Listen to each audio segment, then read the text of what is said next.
Welcome to Suman TV. నేను మీ నవీన్. ప్రస్తుతం మనతో ప్రముఖ గైనకాలజిస్ట్ మరియు oncologist doctor Sai Lakshmi Diane గారు ఉన్నారు. హాయ్ మ్యామ్, నమస్తే అండి. నమస్తే అండి. మ్యామ్, కొన్ని రకాల ఫుడ్స్ని మనం అవాయిడ్ చేస్తేనే మంచిది, లేదు అట్లాంటి ఫుడ్ తీసుకున్నాము అని అంటే క్యాన్సర్ వచ్చే విధంగా ఉంటుంది. అదేవిధంగా మన కిచెన్లో కూడా మనకు తెలియకుండానే కొన్ని వస్తువుల వల్ల, కొన్ని పదార్థాల వల్ల కూడా మనకు క్యాన్సర్ వస్తుందని విన్నాను. సో ఎట్లాంటి వాటిని మనం అవాయిడ్ చేయాలంటే? లుక్ అండి, మన స్పైసెస్, హెవీ స్పైసెస్ వాడకూడదు. అండ్ బజార్లో దొరికే మసాలాస్లో చాలా వాటిల్లో అడల్టరేషన్ ఉంటుంది, కలరింగ్ ఏజెంట్స్ ఉంటున్నాయి, కల్తీలు ఉంటున్నాయి. సో చీప్గా అమ్మేయటానికి, లాభాలు చేసుకోవడానికి కొన్ని కెమికల్స్ యాడ్ చేస్తున్నారు. కారంలో కలర్ వేయటము, పసుపులో కలర్ వేయటము, ఇలాంటివి. అండ్ అవి అవాయిడ్ చేయమంటున్నాము.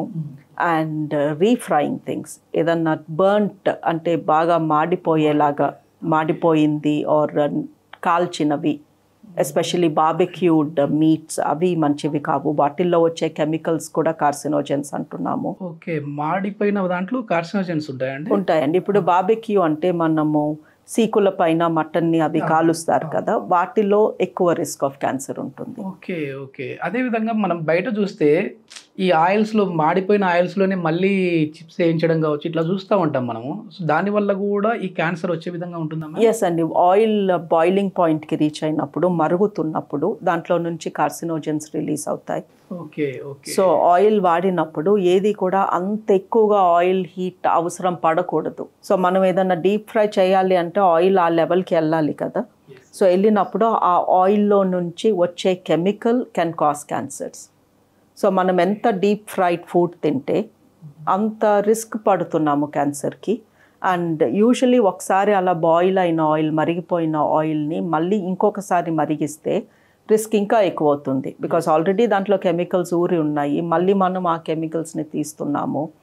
సో ఇప్పుడు ఎవరైనా కూడా బయట ఏదన్నా తింటున్నప్పుడు ఆయిల్లో మరిగినవే యూజువలీ ప్రిఫర్ చేస్తారు. అవుట్ సైడ్ ఫుడ్ అని, బజ్జీస్ అని, వడాస్ అని, వాట్ ఎవర్ యువర్ ఈటింగ్, అది ఎన్నిసార్లు వాళ్ళలా హీట్ చేసి దాన్ని డిస్పోజ్ చేస్తారు.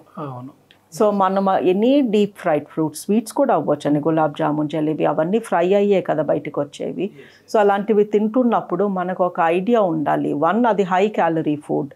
2, అది మరిగించిన ఆయిల్ ఆ మరుగుదల ప్రాసెస్లో క్యాన్సర్ కాజ్ చేసే కెమికల్స్ని రిలీజ్ చేస్తుంది. సో మీరు రోజు అలాగే తింటున్నారు అనుకోండి, వారానికి 4 సార్లు అలాగే తింటున్నారు. అండ్ బయట వాళ్ళు డెఫినెట్లీ ఒకసారి మరిగించే ఆయిల్ని పారబోయారు కదా. బికాస్ ఆఫ్ అబ్సల్యూట్, మనం ఇంట్లోనే పారబోయాలంటే మనసు ఒప్పదు, అమ్మో ఇంత ఆయిల్ పారబోయటం ఏంటి అని. సో ఈ ఆయిల్లో, మరిగించిన ఆయిల్లో వండినది ఏది కూడా limited quantity, limited number of times తినాలి, వీలైతే అవాయిడ్ చేయాలి. అండ్ మనం కొనే ఆయిల్స్లో ఈ మధ్యన సన్ఫ్లవర్ ఆయిల్ మూలంగా పేగుల క్యాన్సర్ రావచ్చు అని రీసెంట్గా ఒక స్టడీ చదివాను. అంతకుముందు కూడా sunflower oil, grape seed oil, corn oil, canola, మన ఇండియాలో కామన్గా వాడే వంట నూనెలు ఇవే. వీటి మూలంగా కూడా ఇవి బాయిలింగ్ పాయింట్ రీచ్ అయినప్పుడు దాన్ని, ఆ ఆయిల్ మూలంగా క్యాన్సర్ రావచ్చు అని ఎప్పటి నుంచో అంటున్నారు. The best oil for cooking is olive oil. Because అది బాయిలింగ్ పాయింట్ రీచ్ అయినప్పుడు ఈ కెమికల్స్ని రిలీజ్ చేయదు. But olive oil is comparatively చాలా ఎక్స్పెన్సివ్, వీటికన్నా 3 రెట్లు ఉంటుంది.